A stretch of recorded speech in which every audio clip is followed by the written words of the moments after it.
Bonjour, j'espère que vous allez bien. Alors ça fait longtemps qu'on n'avait pas fait une vidéo chez Hibou et on s'est dit tout de même avec la situation financière dans laquelle est la France, la problématique budgétaire qui se pose, ça vaudrait quand même la peine de regarder ça de près pour vous. Et donc c'est ce que nous avons fait.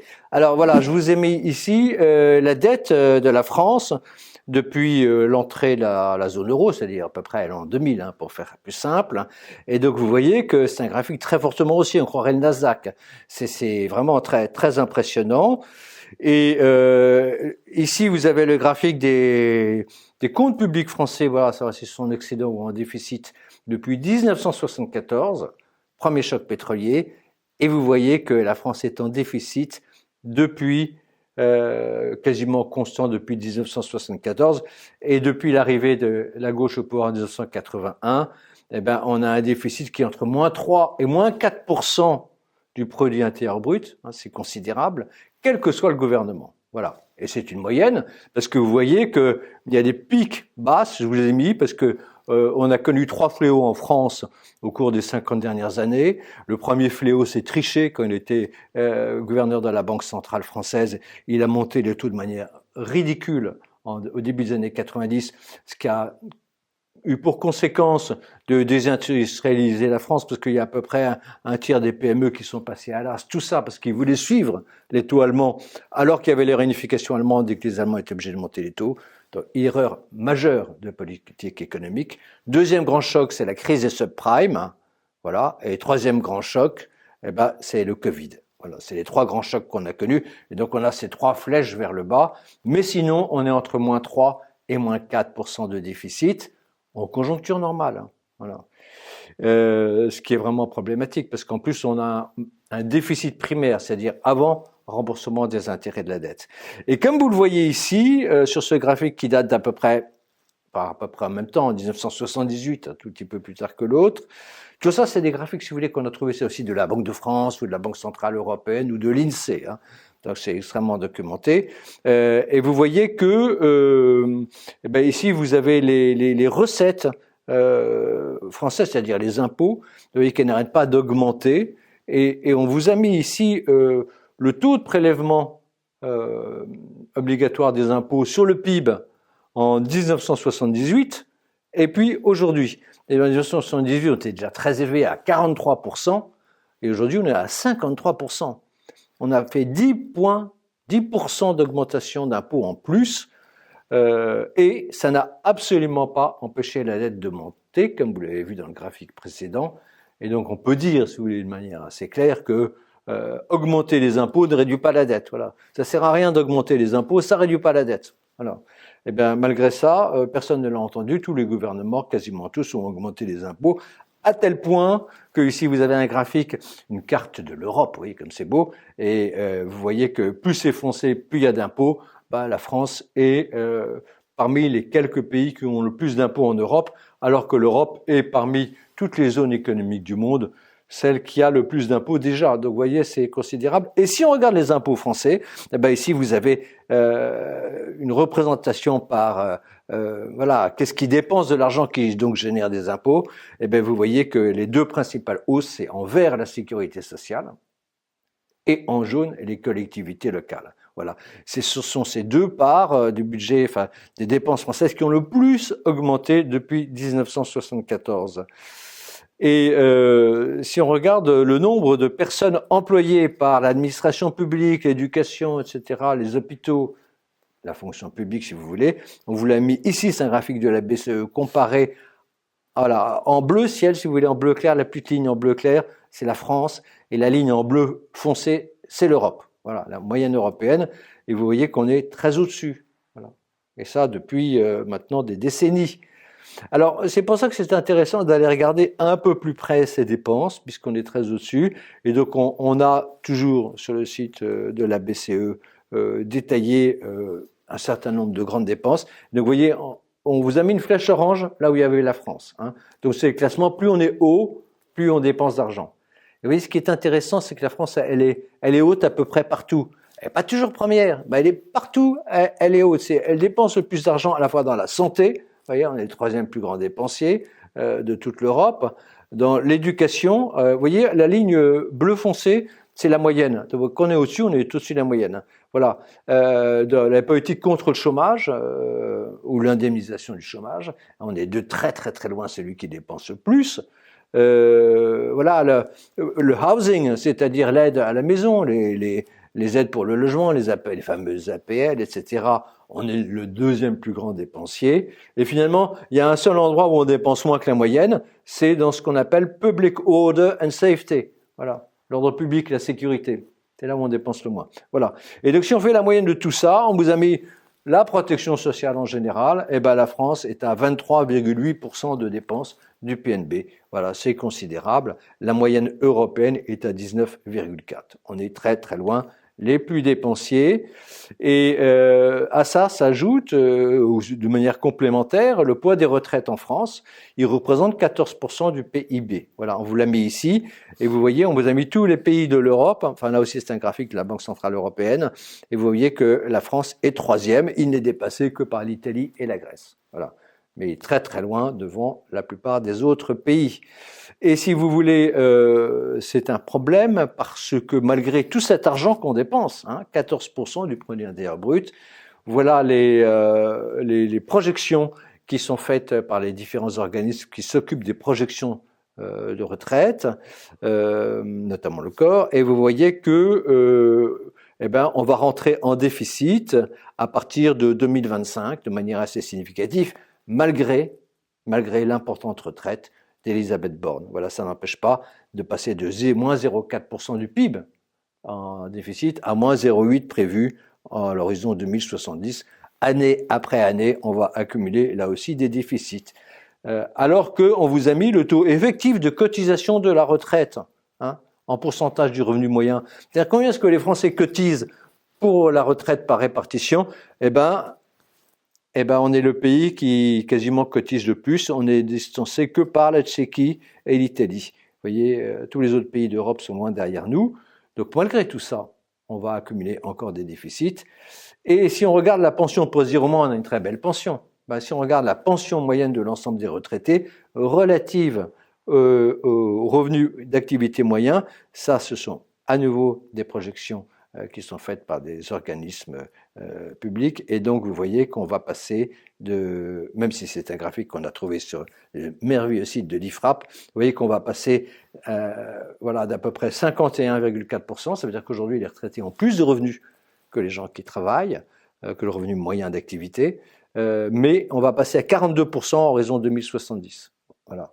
Pourquoi? Parce qu'on va probablement essayer de suivre de l'inflation, mais on ne sera pas forcément là. Et les salaires, on pense qu'ils iront un petit peu plus vite que l'inflation. Donc on va progressivement, on va passer de 51% à 42%. Vous voyez, donc malgré cette baisse de revenus, en proportion de la richesse nationale, en proportion de ce que les autres gagnent, malgré le taux d'abondement très très élevé qu'il y a en France,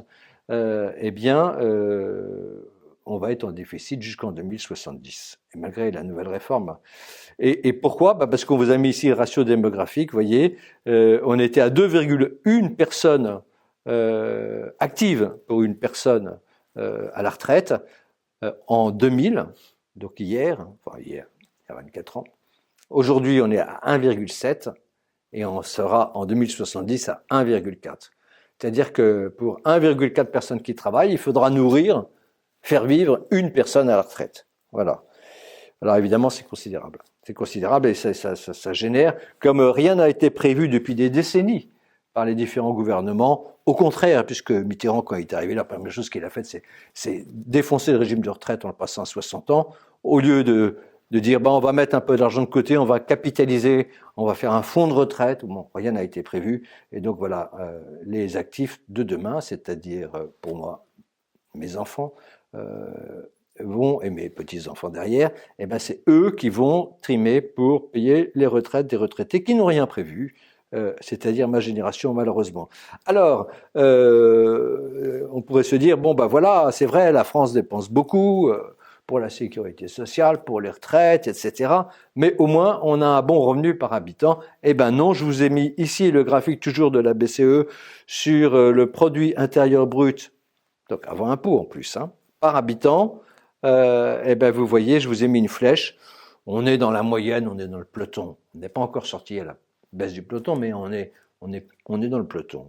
On n'est pas là où on était avant, on n'est pas au-dessus. Et ici, le graphique toujours de la BCE sur le revenu par habitant, hein, le PIB par habitant, c'est-à-dire la richesse par habitant des Français depuis maintenant 25 ans. Et vous voyez, et par rapport à l'Europe, hein, donc en bleu ciel, c'est la France, en bleu foncé, c'est l'Europe. Et bien, vous voyez qu'ils n'arrêtent pas de baisser. Et les Français n'arrêtent pas de s'appauvrir par rapport aux autres. Ils ne s'appauvrissent pas en valeur absolue, mais en valeur relative, on est de moins en moins riches, de plus en plus pauvres. Voilà, avec la politique que nos gouvernements mènent, qu'ils soient de droite ou de gauche. Et on remarque en même temps que la part des dépenses des administrations publiques en France rapportées au produit intérieur brut, je vous ai mis ici une flèche, vous avez tous les pays d'Europe, les 27 pays d'Europe, on est les premiers. Voilà. Nous sommes les champions d'Europe et en fait également les champions de l'OCDE des dépenses des administrations publiques, du poids de l'État. Et alors ce qui est très intéressant, c'est qu'évidemment tout ça génère de la dette publique et comme vous pouvez le voir dans ce graphique, et ça c'est vraiment intéressant, parce qu'on ne le savait pas nous-mêmes avant chez Hibou, avant de commencer à fouiller la question pour faire pour vous cette vidéo, eh bien vous voyez que la dette publique, elle explose à partir de la crise du subprime. Hein. Vous avez ici, on vous a mis la dette publique de l'Allemagne en rouge et la dette publique de la France en bleu. Et vous voyez qu'à partir de 2009-2010, il y en a un qui va vers le bas et un qui va vers le haut. Et c'est la France, bien sûr, qui va vers le haut. Alors, bien sûr, on nous dit c'est le match France-Allemagne. L'Allemagne a bénéficié d'énormes exportations vers la Chine. C'est un cas spécifique. Et donc, on vous met ici le graphique de la BCE qui représente la France contre l'ensemble des autres pays européens et on constate le même phénomène. Voilà. Donc il y a vraiment un décrochage de la France par rapport à l'ensemble des pays européens au niveau de la dette. Et donc on va regarder d'un peu plus près cette dette au sens de Maastricht depuis la création de l'euro. Et donc on vous a mis deux flèches bleues, c'est les deux moments où la dette explose et c'est normal. C'est la crise des subprimes 2008, 2009, 2010, voilà, c'est l'époque Sarkozy. Et puis, c'est la crise du Covid, fin 2019, 2020, 2021. Mais en dehors de ces deux périodes, il y a une relative stabilité de la dette relative. Mais enfin bon, si vous prenez de 2017 à 2020, la dette, elle diminue un tout petit peu, début du premier quinquennat Macron. Si vous prenez après la crise du Covid, depuis 2021, la dette, elle a tendance à baisser. Bon.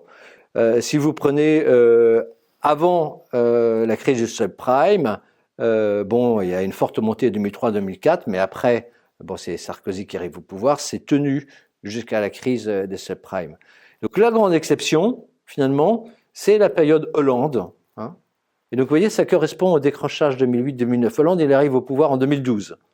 À 2012 jusqu'à 2017, plus 10,6 points de dette. Vous vous rendez compte ? Macron, plus 12 points. Vous direz, il y a plus sous Macron. Plus 12 points net, oui, mais il y a eu la crise du Covid, il y a eu la guerre en Ukraine. C'est pas comparable. Hollande, il n'y a pas tout ça. Au contraire, il sort de la crise du subprime. Donc, qu'est-ce qui s'est passé ? Donc, pour comprendre, c'est intéressant de comprendre pourquoi on augmente tellement la dette en France, pourquoi on est en train de ruiner la France. On va prendre ce cas, on va regarder d'un peu plus près ce cas de Hollande.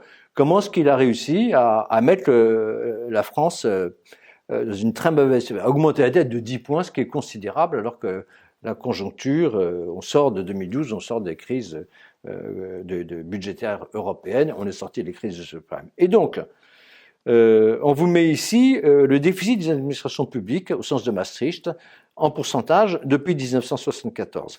Alors, la première chose que vous pouvez considérer, c'est que si vous faites un tendanciel, il y a un tendanciel à la baisse, c'est-à-dire qu'il y a de plus en plus de déficit, plus ça va, plus il y a de déficit. Voilà.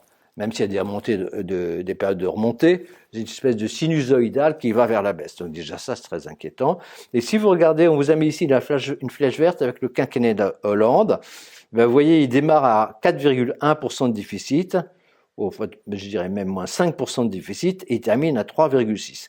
Donc on se dit en regardant ça, c'est vrai, il a accumulé des déficits, mais tout de même, il a fait du boulot, il a fait un bon job. Hein.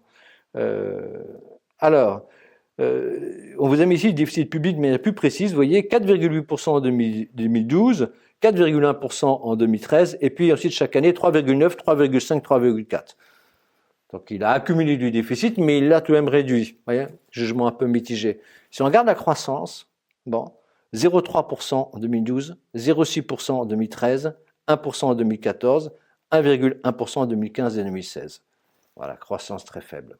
Voilà. C'est ça qui est intéressant à noter. Hein. Et si on regarde ça de loin, vous avez ici en vert l'évolution du PNB français, donc la croissance. Vous voyez que quand Hollande arrive, il y a un effondrement de la croissance, un effondrement. Ben oui, parce qu'il fait un choc fiscal. Il dit les finances sont en mauvais état, il augmente les impôts. Donc le pays chute.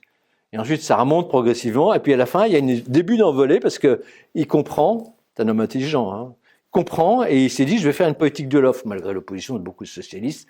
Il fait la chose qu'il fallait faire, une politique de l'offre. Et donc on voit le pays qui commence à redémarrer. Vous voyez, c'est intéressant l'influence des politiques publiques. Voilà. Et si on regarde de plus près, bon bah Hollande, la dette a augmenté 10,6 points. Les poids des impôts, des prélèvements obligataires, obligataires, c'est des obligations, surtout obligatoires, a augmenté de 1,8 points. C'est pas bien ça. Évolution des dépenses, moins 0,6. Donc il a augmenté les impôts, il a une très bonne maîtrise, hein, c'est un des rares à avoir une très bonne maîtrise de la dépense. Donc en fait, il a été hyper sérieux, quoi. Il a dit, la situation financière française n'est pas bonne, j'augmente les impôts et je réduis les dépenses. Voilà, un schéma à la Barnier, ou voilà. Bon, c'est tout ce qu'il ne faut pas faire en réalité. Et alors, on vous a mis ici le recette total des administrations publiques françaises en pourcentage du PNB. Tout ça, c'est des chiffres documentés de l'INSEE, de la Banque de France ou de la BCE. Et vous voyez, on est à 52,7% en 2012, puis 53,7, 53,8, 53,7, 53,6, 54,3. Voilà. Il y a beaucoup trop d'impôts. À partir d'un certain niveau d'impôt, vous tuez la machine. Voilà. C'est ça qu'il faut comprendre. Et on voit très bien ce décrochage, parce qu'on vous a mis ici le PIB annuel par habitant de 1970 à 2015. Et vous voyez, la France, elle s'en sort pas mal. Elle est en orange. Hein. Bon, en vert, c'est l'Allemagne. En noir, c'est les États-Unis. On n'arrive pas à les rejoindre, on est loin d'eux. Mais on tient la dragée haute avec l'Allemagne, le Royaume-Uni, tout ça. Et puis, à partir de 2010, hein, la crise de subprime et puis l'arrivée de Hollande, on décroche. Alors, il y a deux pays qui décrochent, ça se voit très bien, c'est la France et l'Italie. Donc voilà, ça vaut vraiment la peine de s'interroger. Et là, on vous a mis la trajectoire de PIB par tête français, c'est-à-dire est-ce qu'on a enrichi ou est-ce qu'on a appauvri les Français. Vous voyez, sous Hollande, c'est catastrophique, on a appauvri les Français. Oui. Tous les autres pays, la trajectoire, si on avait gardé la trajectoire d'avant, avant qu'il intervienne, avant qu'il fasse sa stratégie socialisante, on avait une trajectoire haussière. Et là, il casse tout. On a une trajectoire qui ne monte plus parce qu'il augmente les impôts. Voilà, c'est ça. Et on voit que dès qu'il met en place la politique de l'offre, ça repart à la hausse. Enfin, on vous a mis la flèche bleue, hein, pour que vous voyez bien ça. Et vous voyez, c'est embêtant parce que ici, on a pris un graphique d'Olivier Berruyer dans son livre des crises sur l'évolution annuelle du volume du PIB français par habitant, donc sur la richesse par habitant. Et vous voyez que on progressait de 4,8% par an dans les années 60, 3,5% dans les années 70, 1,8% dans les années...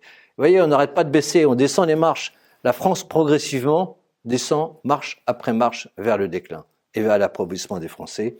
Et pourquoi ? Parce qu'on suit des stratégies à la Hollande. Voilà. Parce que si on regarde de plus près, vous avez mis ici le déficit des administrations publiques au sens de Maastricht depuis 1974.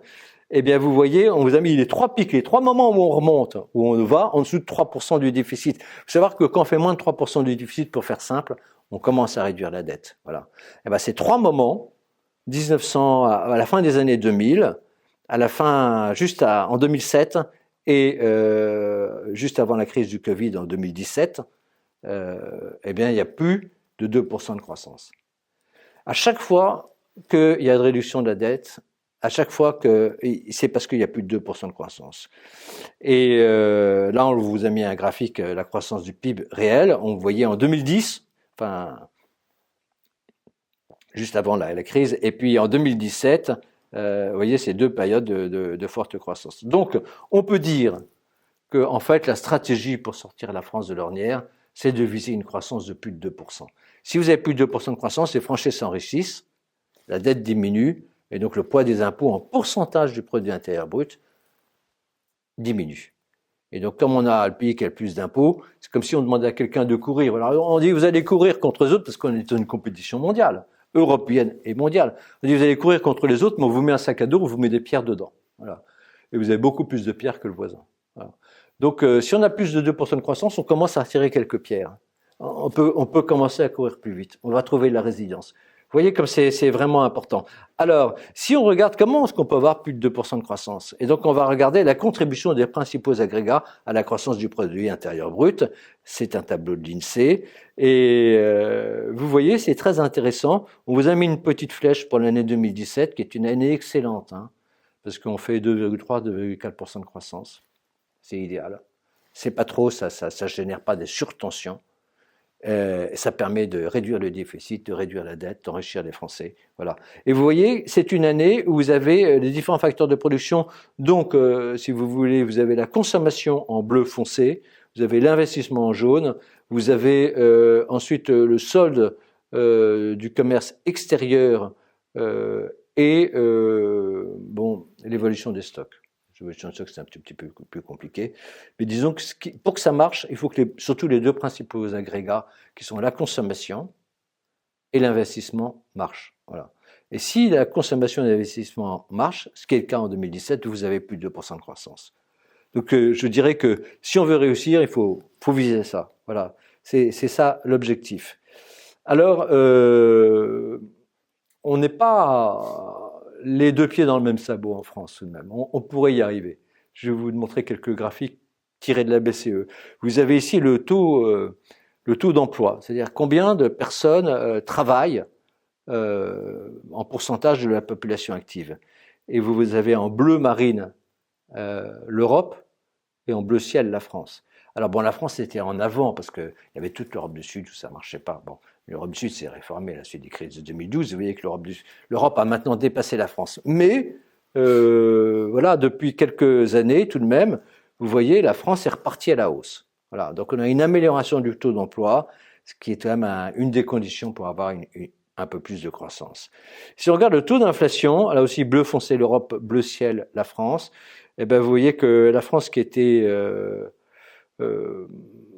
traditionnellement proche, ben là, depuis quelque temps, elle est en dessous. Voilà. Elle est en dessous du taux de l'Europe. À la fois dans la crise, elle l'a été, et puis en sortie de crise, vous voyez, en ce moment, le taux d'inflation en France est plus faible. Alors c'est important parce que quand vous avez un taux d'inflation plus faible, vous avez des salaires qui progressent moins, et donc vous gagnez en compétitivité. Voilà. Donc ça, c'est aussi un point positif. Et si vous regardez le prix des maisons, c'est très important le prix des maisons parce que ça a beaucoup pesé l'immobilier en France, parce que ça mange une large partie du revenu disponible. Si le prix de l'immobilier est trop haut, ben à la fois pour acheter et pour louer, vous dépensez une trop grosse partie de votre salaire, donc si vous avez moins pour consommer, donc la fameuse hausse de la consommation ne peut pas avoir lieu. Voilà, et donc là, vous voyez que aussi par rapport à l'ensemble de l'Europe, on était en dessous et on baisse en ce moment alors que ça monte en Europe. Voilà, ça ce sont des graphiques récents. Donc vous voyez que là aussi, c'est un autre point positif. Donc vous voyez, on commence à accumuler des points positifs. Et si vous regardez ici, la Registrations of New Businesses, c'est-à-dire les entreprises que l'on crée, c'est l'avenir. Hein. Bon, vous voyez que la France était, alors surtout avant la crise du Covid, au-dessus de la moyenne européenne, que là on tangente autour, mais bon, qu'on avait une capacité à être au-dessus. Notamment avec l'arrivée de Macron, il y a une espèce d'envie d'entreprendre qui s'était manifestée. Voilà. Et si on regarde le taux de marge d'investissement et d'autofinancement des sociétés non financières, là aussi on vous a mis le taux d'investissement. Les marges des entreprises sont à un niveau pas forcément excellent, mais l'autofinancement est quasiment assuré avec ce taux de marge. Donc les entreprises ont les moyens d'investir. Mais évidemment, face à tous ces points positifs, ces petits points positifs, mais qui s'additionnent tout de même, on vous a mis ici le taux de marge des entreprises de taille intermédiaire, chiffre de la Banque de France. Très intéressant parce que c'est pas regarder les multinationales, etc., parce qu'elles ne travaillent pas en France, elles font 15% d'un chiffre d'affaires en France. Regardez les entreprises qui travaillent beaucoup en France, et les entreprises de taille intermédiaire, vous voyez qu'on a des marges qui baissent depuis 2008. Bon, alors il y a une flambée en 2022, mais ça, bon, ça ne veut rien dire parce que ce qui s'est passé pendant la crise du Covid, c'est un peu exceptionnel. Donc, il faut l'oublier. Il faut regarder la baisse de ces marges qui a lieu depuis 2008. Donc, si les marges des entreprises de taille intermédiaire baissent, elles ne peuvent pas investir. Et si on regarde l'évolution du revenu disponible brut et du pouvoir d'achat, en jaune et en noir, c'est la même chose, on est très bas. Voilà. Donc, quand on sait que c'est et l'investissement et la consommation qui sont nécessaires pour qu'il y ait de la croissance. Vous voyez que là, il n'y a pas les éléments pour, mais il y a un certain nombre d'éléments qui sont mis dans l'économie, comme l'inflation, comme le taux d'emploi, etc., qui font que voilà, c'est possible de remonter ça. Et si on regarde là le chiffre du chômage, eh bien, on voit que, alors que la France avait relativement accompagné la baisse du chômage en Europe, eh bien, depuis la crise du Covid, elle suit un chemin inverse. Le chômage augmente en France alors qu'il diminue en Europe. Donc c'est pas bon signe du tout, quoi. Ça, c'est le résultat de la crise politique, bien sûr. Bon, alors en conclusion de tout ça, ça a été un peu long, mais ça vaut vraiment la peine de regarder ça de près. On peut dire que c'est assez simple, hein. Pour réduire la dette, augmenter le niveau de vie des Français, c'est-à-dire le réseau des problèmes d'achat, il faut plus de croissance. Pas chercher autre chose, il faut plus de croissance. Voilà. Et donc, on l'a bien vu avec ce qu'a fait Hollande, qui a essayé d'être sérieux, il a augmenté les impôts, il a baissé les dépenses, et ben, ça a été une catastrophe. Donc, je dirais que la première chose, il ne faut pas augmenter les impôts. Voilà. Il ne faut pas les augmenter. C'est une erreur économique majeure. Voilà. Et il faut, au contraire, les diminuer. Voilà. Et pourquoi ? Parce qu'il faut augmenter les marges des entreprises pour qu'elles puissent investir. Il faut augmenter le revenu des ménages pour qu'ils puissent consommer. C'est les deux nécessités pour avoir de la croissance, pour avoir ces 2% de croissance qui vont permettre de réussir. Bon. Ça, c'est la première chose à faire, ne pas augmenter les impôts. La deuxième chose à faire, il faut réduire progressivement les dépenses. Et il faut le faire avec un plan lisible et documenté sur 5 à 10 ans. Pourquoi ? Parce qu'il faut donner confiance aux gens. Parce que même si vous n'augmentez pas les impôts, voire si vous les diminuez, et que donc vous donnez plus de marge pour investir aux entreprises et tout pour consommer aux particuliers, s'ils n'ont pas confiance, ils ne vont pas investir, ils ne vont pas consommer. Donc ça ne servira à rien. La première chose à faire, la deuxième chose à faire, c'est vraiment fondamental, c'est donner de la lisibilité. Voilà. On va sur un programme de réduction des dépenses publiques. Éventuellement, on met ça dans la Constitution avec un référendum en disant on n'augmentera pas les dépenses publiques en valeur absolue pendant 10 ans. C'était le projet Pébro, voilà, quelque chose d'assez simple. On le fait, on l'acte de manière à ce que les gouvernements ne puissent plus changer. Voilà, il faut faire quelque chose de fort comme ça. Et troisièmement, il faut investir dans le développement des compétences et des infrastructures numériques, infrastructures physiques, bon, mais ça tout le monde le sait, pour qu'il y ait réduire les goulets d'étranglement, pour que si la croissance monte à 2%, 2,5%, voire 3%, rêvons, il n'y ait pas des goulets d'étranglement qui l'empêchent d'avancer parce qu'on n'aura pas assez de plombiers, pas assez d'électriciens, pas assez d'informaticiens, je ne sais pas quoi. Alors voilà, on sait ce qu'il faut faire, c'est assez simple. Bon, et si on regarde ce que les gens ont préparé de faire, on va regarder le budget Barnier, c'est tout le contraire de ce qu'il fallait faire. Voilà. Le budget Barnier, c'était un choc fiscal de 40 milliards d'euros sur les ménages et les entreprises. Voilà. Exactement une stratégie à la Hollande qui a amené 10 points de hausse de la dette publique, l'appauvrissement des Français. Exactement le contraire de ce qu'il faut faire. Bon. Heureusement, il a été censuré. Bon. Alors, le budget Bayrou, que se prépare à faire Bayrou, bon, c'est un peu mieux, mais c'est pas idéal. Pourquoi ? Parce que il a dit il ne va pas réduire les impôts de production, donc il y aura arrêt de la baisse de la contribution sur la valeur ajoutée des entreprises. Bon. Et puis il prévoit une ponction fiscale sur les entreprises françaises. Alors c'est vrai, Amélie de Montchalin l'a dit, c'est que pour un an, c'est exceptionnel. Oui, mais c'est idiot. C'est idiot parce que, si vous voulez, vous allez comprendre très vite. On essaie de faire venir des investisseurs en France pour qu'ils construisent des usines, qu'ils implantent des entreprises, parce que ça crée de l'emploi, ça crée de la croissance. C'est la partie investissement. Vous vous rappelez, il y avait 2 branches pour qu'il y ait plus de 2% de croissance, il fallait plus d'investissement, plus de consommation. Pour avoir plus d'investissement, on a absolument besoin d'entreprises françaises et des entreprises étrangères. Alors ceux qui sont venus, on leur a dit, on vous promet, on va baisser les impôts de production, et puis on va baisser l'impôt sur les sociétés, on va le mettre à 25%. Bon, c'est promis juré. Les gens viennent, ils construisent des usines, ils implantent, etc. C'est ce qu'on a vu. C'est l'attractivité Macron. Honnêtement, ça a marché. C'est ce qu'on a vu. Et aujourd'hui, on leur dit, écoutez, finalement, on va arrêter de baisser les impôts de production, contrairement à ce qu'on vous avait dit. Et puis, l'impôt sur les sociétés, qui est à 25%, on va vous le mettre à 36%. Mais c'est exceptionnel. Hein. Voilà. Mais ça ne peut pas être entendu par les gens. Parce que vous rompez un pacte de confiance. Et le plus important dans l'investissement, c'est la confiance. Vous voyez bien en bourse, ces entreprises qui réussissent, c'est ces entreprises auxquelles on a confiance. On fait monter leur PER. Donc ça va rapporter 8 milliards d'euros à court terme, mais ça va coûter infiniment plus à la France à long terme. C'est vraiment inintelligent au possible. Voilà. Donc ça, c'est la première chose à ne pas faire. excusez-moi, mais j'allais dire, on s'en fout d'avoir 8 milliards d'euros de déficit en plus. Il y a 1500 milliards d'euros de dépenses, 1750 milliards d'euros de dépenses publiques en France. Et pour 8 milliards, on va rompre un pacte de confiance, on va réduire les investissements à long terme en France. Voilà, c'est vraiment le contraire de ce qu'il faut faire. C'est inintelligent. Bon. Autre projet, ils vont augmenter la taxe sur les opérations financières. Voilà, c'est une demande du PS, alors pour que le PS ne censure pas, on augmente. Bon, ça n'a pas d'intelligence, c'est inintelligent aussi. Aujourd'hui, qu'est-ce qui se passe?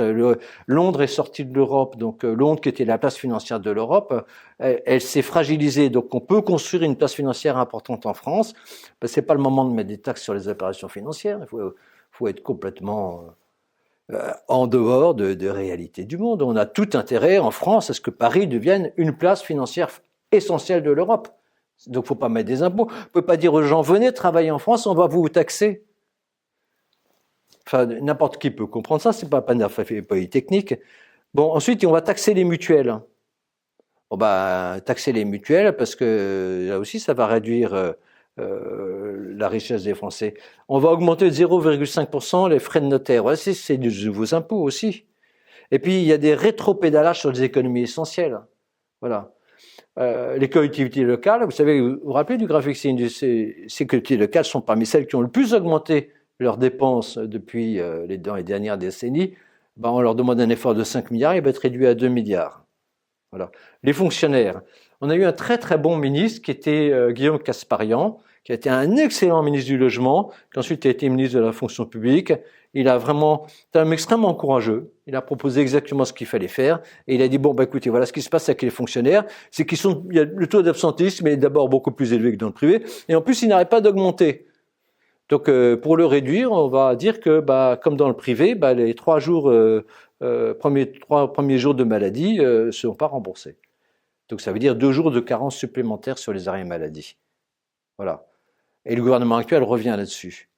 Bon, on ne peut pas réduire les dépenses. On a déjà un taux de fonctionnaires qui est le plus élevé de l'Union européenne par habitant.